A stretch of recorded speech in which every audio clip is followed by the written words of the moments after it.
Tausiah Islami dalam rangka memperingati Isra wal Mi'raj Nabi Muhammad SAW yang akan disampaikan oleh Al-Ustadz Ahmad Firdaus. Kepada yang terhormat kami persilahkan. Bismillahirrahmanirrahim. Assalamualaikum warahmatullahi wabarakatuh.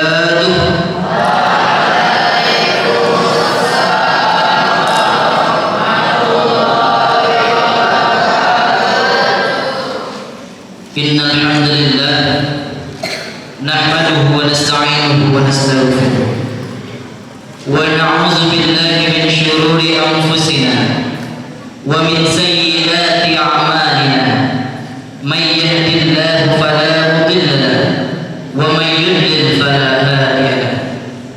Asyhadu an la ilaha illallah wa asyhadu anna Muhammadan 'abduhu wa rasuluh. Laqad adda al-amanah wa ballagha ar-risalah wa nasaha lil-ummah wa jahada fillahi al-'izzati al-islamiyyah. Amma ba'd.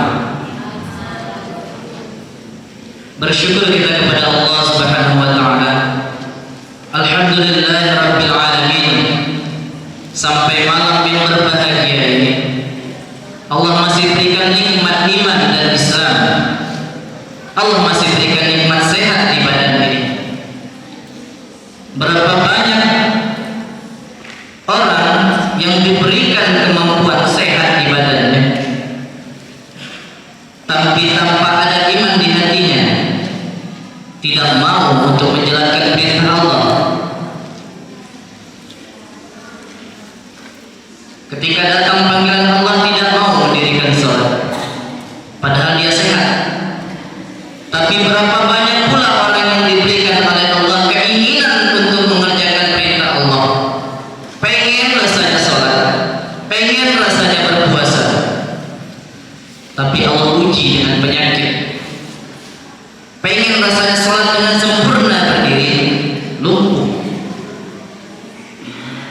Pengen rasanya berpuasa, badan tidak sanggup lagi, sudah tua. Tapi alhamdulillah, kita Allah berikan nikmat sehat, Allah berikan nikmat iman. Salawat dan salam kita kirimkan kepada Nabi Muhammad sallallahu alaihi wasallam. Allahumma shalli wa sallim wa barik alaihi. Beliaulah yang berjuang hingga Islam hari ini sampai ke Arafah ini, sampai ke Sungai Penuh, sampai ke Kerinci, bahkan sampai ke Indonesia. Kalaulah bukan karena kerja keras beliau, perjuangan beliau, rela dilempari batu sebelum Nabi Muhammad hijrah dari Mekah ke Madinah. Beliau pertama kali hijrah ke Taif, daerah yang subur, tapi dia tidak diterima di sana. Nabi Muhammad dilempari dengan batu, dengan tulang sampai luka berdarah. Apa kata malaikat Jibril? Ya Muhammad, kalau sampai menetes darah itu ke tanah, aku hancurkan negeri Taif. Apa yang dilakukan Nabi Muhammad? Beliau usap darah di telapak kakinya agar tidak menetes ke tanah. Mengapa? Kalaulah kita yang menjadi di posisi Nabi Muhammad dalam dakwah dizalimi orang, dilempari orang, apa yang akan kita lakukan? Mungkin kita akan berdoa kepada Allah, hancurkan, musnahkan negeri itu ya Allah. Tapi tidak dengan Nabi Muhammad sallallahu alaihi wasallam. Maka karena perjuangan beliau lah kita terbebas dari zaman jahiliyah, sampailah ke hari ini hidup dengan ilmu pengetahuan yang luar biasa. Belajar tidak perlu datang mencari guru sana sini, guru yang datang hanya tinggal menunggu di kelas, duduk di kelas, guru masuk belajar. Santriwan dan santriwati yang dirahmati oleh Allah, hadirin yang berbahagia, memperingati Isra wal Mi'raj Nabi Muhammad sallallahu alaihi wasallam, sebuah kejadian sejarah yang luar biasa. Kita hidup ini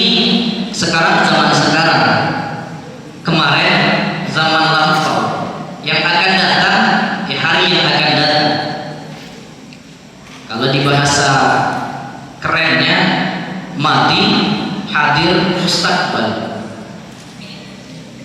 atau past present continuous. Apa maksudnya?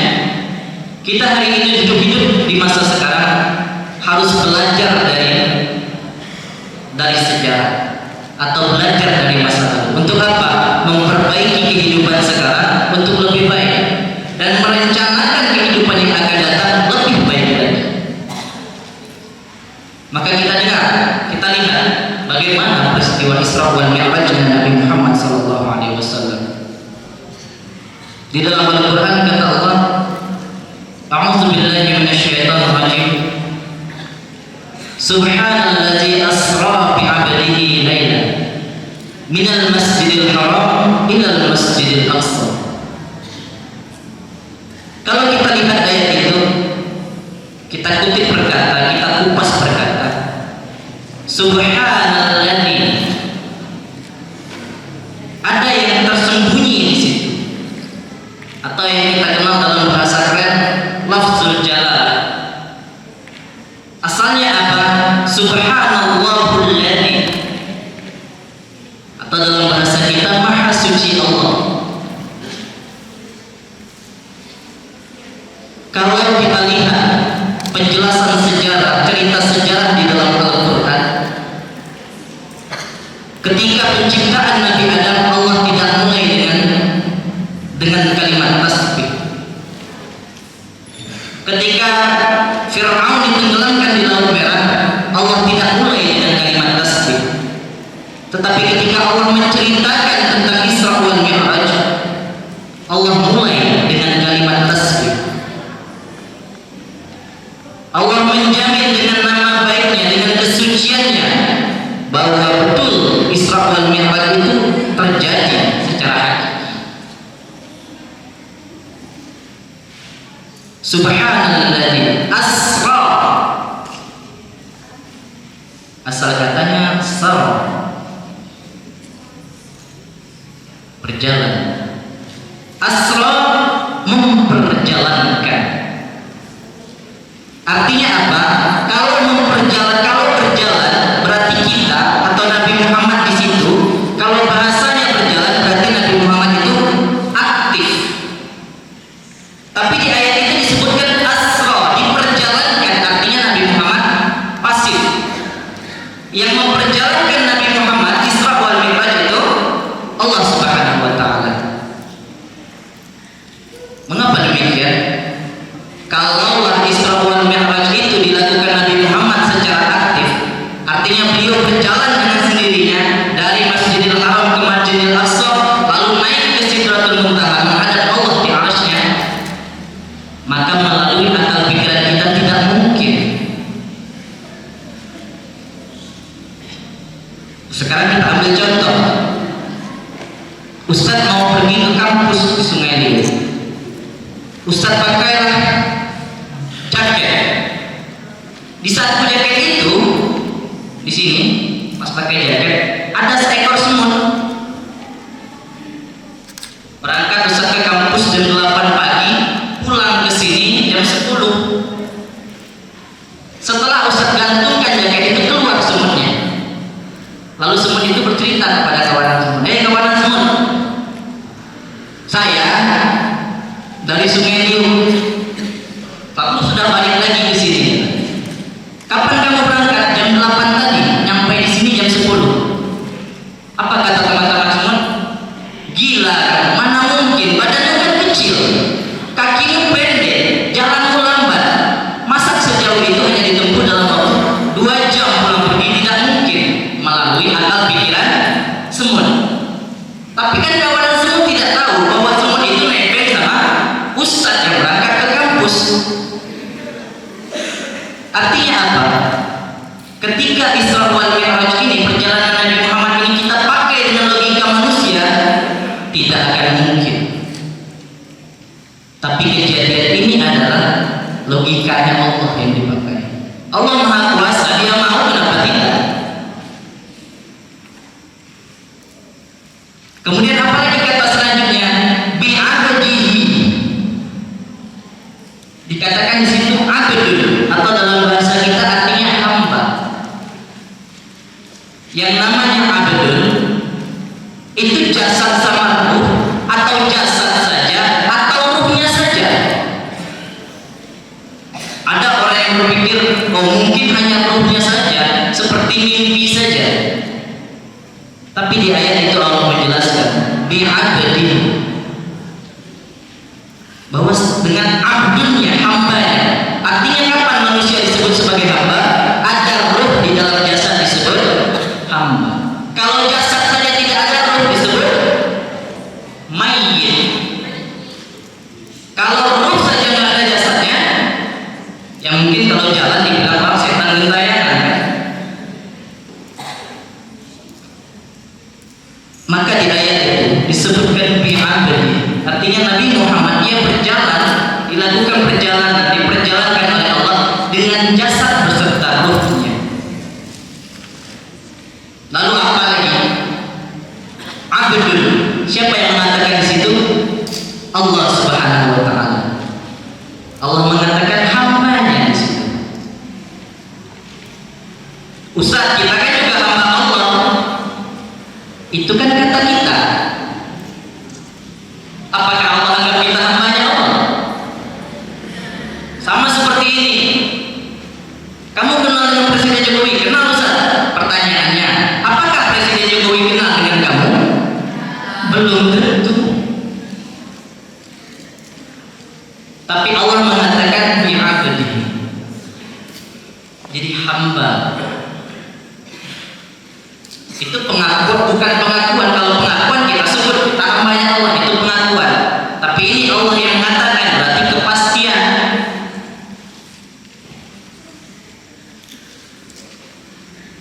Lalu apa Ustaz fungsinya Isra wal Mi'raj?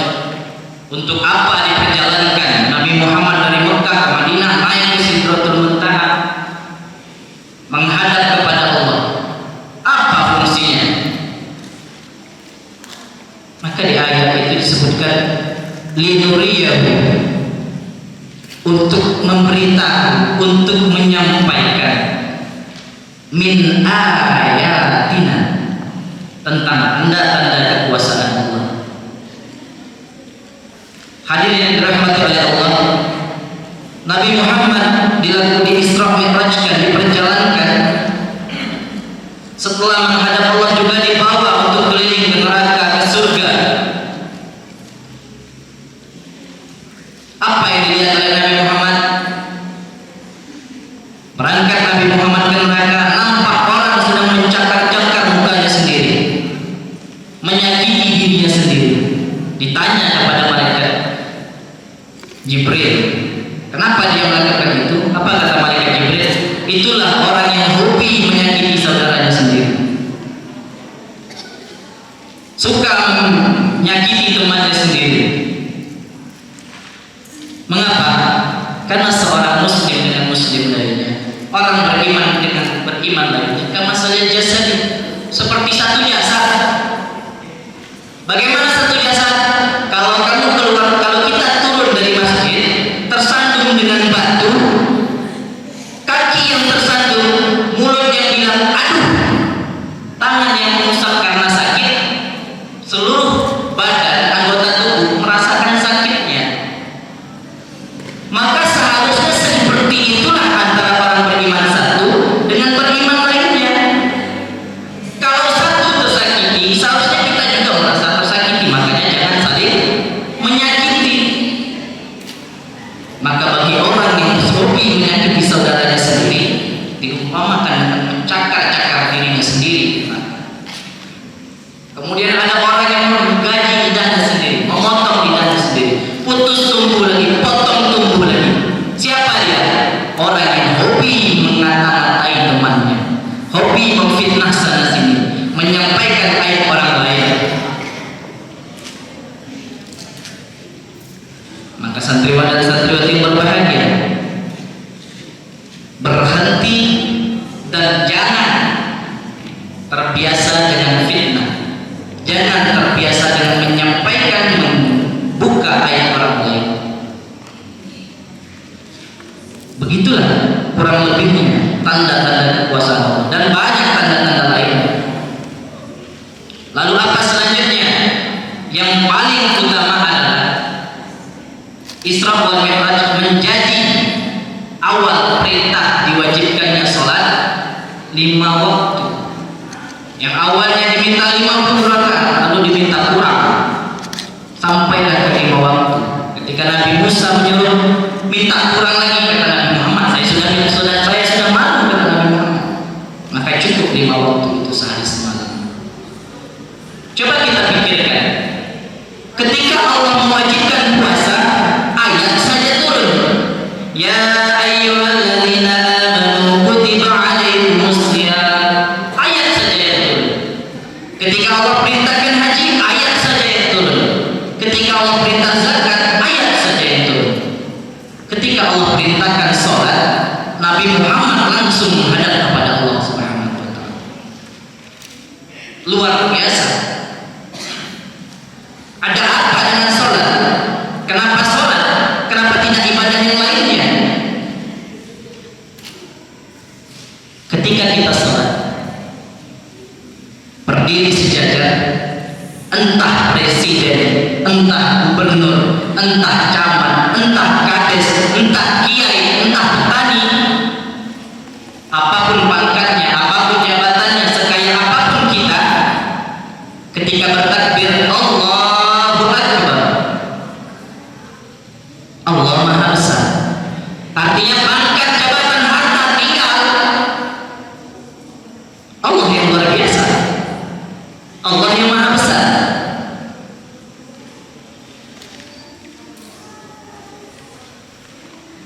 Maka kita lihat lagi, ketika kita bersujud kepada Allah, kalau kita bercanda sama teman, dipukul tangan masih santai saja, dipegang telinga santai saja. Tapi kalau kepala bertinju kita ya, begitu kan? Kenapa? Karena kita anggap kepala adalah bagian tubuh yang paling dimuliakan. Tapi dalam sholat, di mana kita letakkan kepala ketika sujud? Sejajar dengan kaki.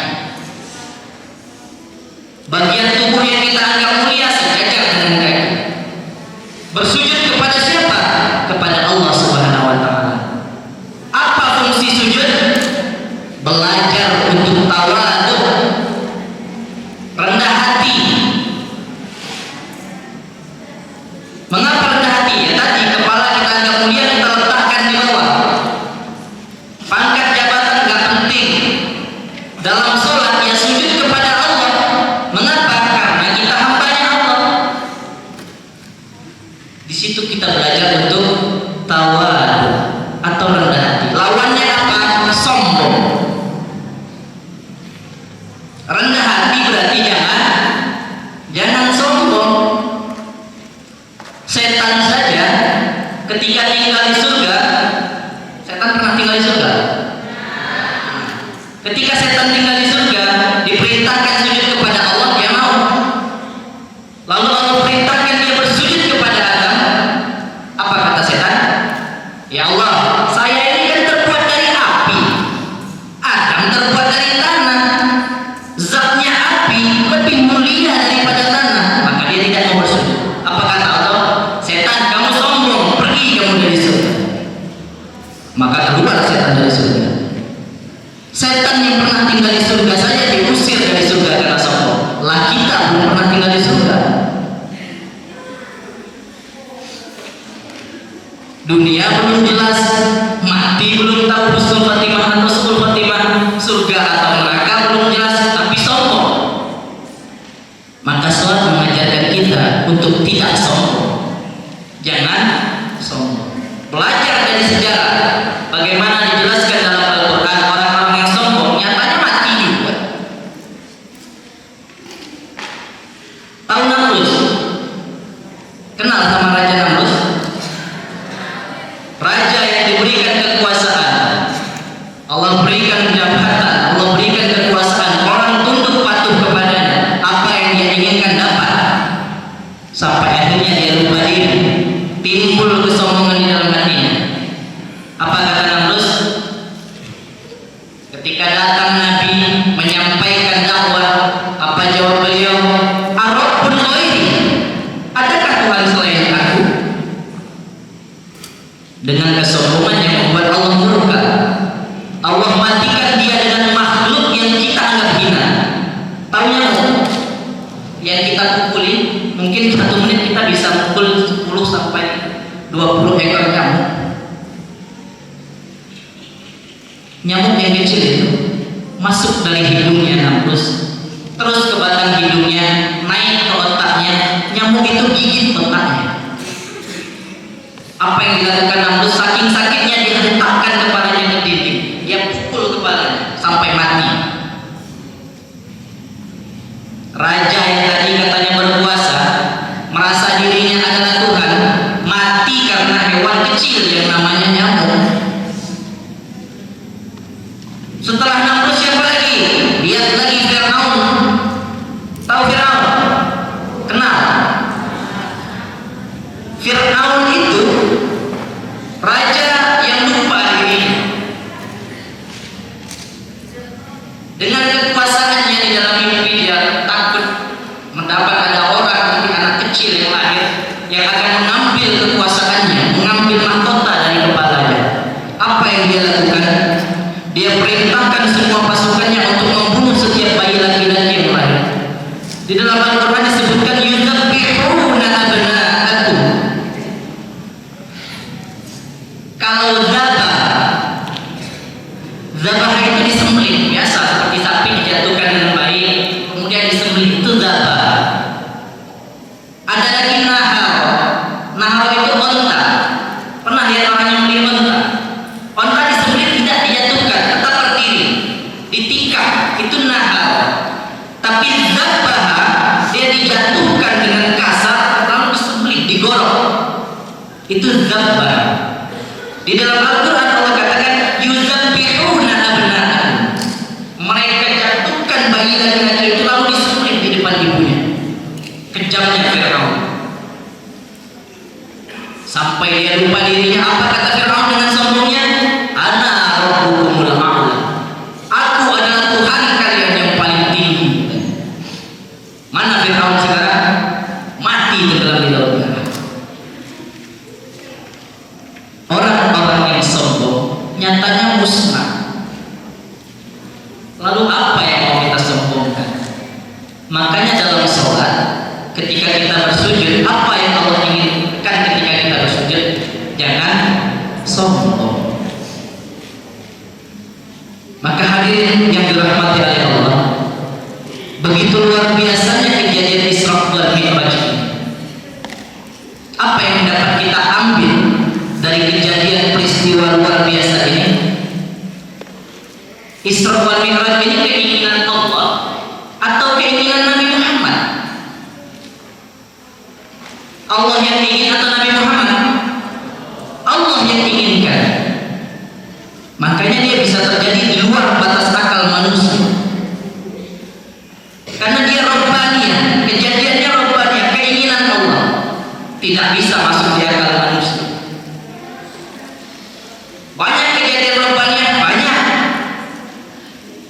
Kalau kita melihat anak kecil atau manusia ada, yang ada di otak kita adalah dia pasti punya bapak, pasti punya ibu, karena logikanya seperti itu. Tapi ketika Allah mau, kita lihat Nabi Adam tidak punya bapak, tidak punya ibu, tapi karena Allah mau jadi.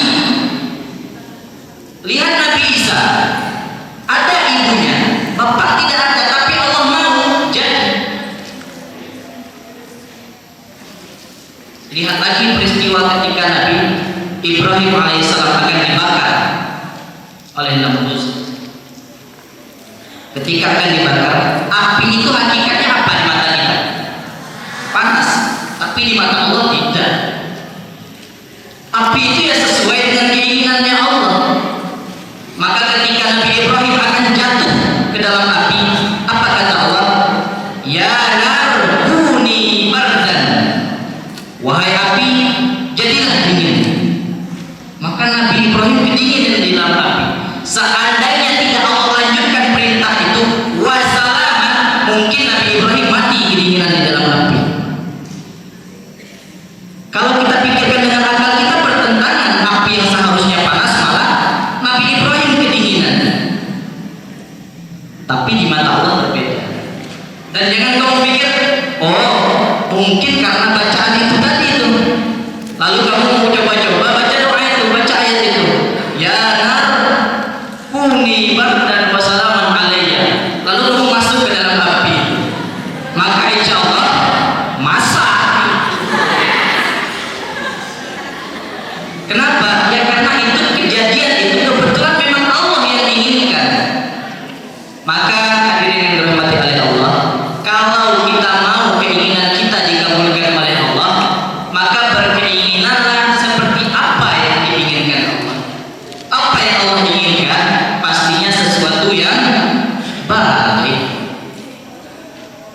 Lalu apa yang dapat kita ambil selanjutnya, pelajaran selanjutnya? Bahwa kejadian Isra wal Mi'raj itu adalah ujian. Kenapa ujian? Isra wal Mi'raj menjadi ujian bagi orang yang sudah beriman, bagi orang yang baru beriman, dan bagi orang yang belum beriman.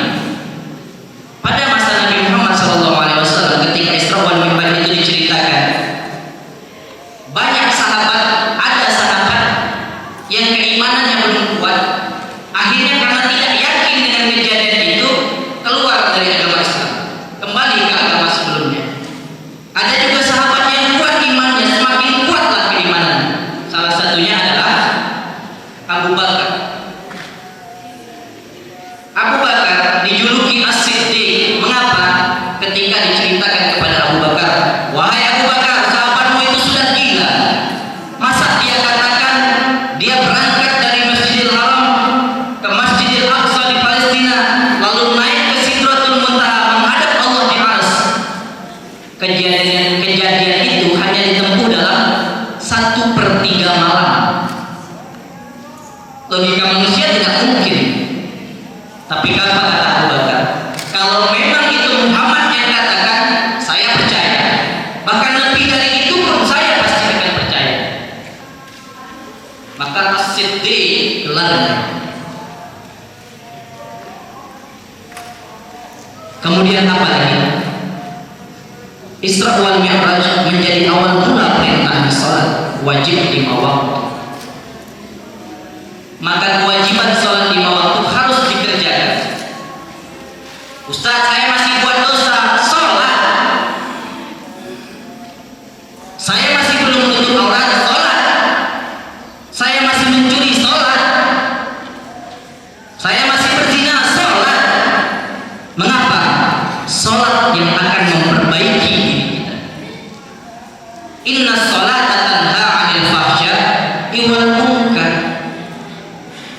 Salat itu yang akan melindungi kita, yang akan menjaga kita, akan menjauhi kita dari perbuatan fasik dan munkar. Maka bagaimanapun keadaan kita, sudah baik ataupun belum kita, jangan pernah tinggalkan salat. Hadirin yang dirahmati oleh Allah, mungkin begitulah yang bisa Ustaz sampaikan. Kurang lebih Ustaz mohon maaf. Segala kebenaran datang dari Allah Subhanahu wa taala, dan segala bentuk kekurangan kesalahan datang dari diri Ustaz sendiri. Kurang lebih mohon maaf. Assalamualaikum warahmatullahi wabarakatuh.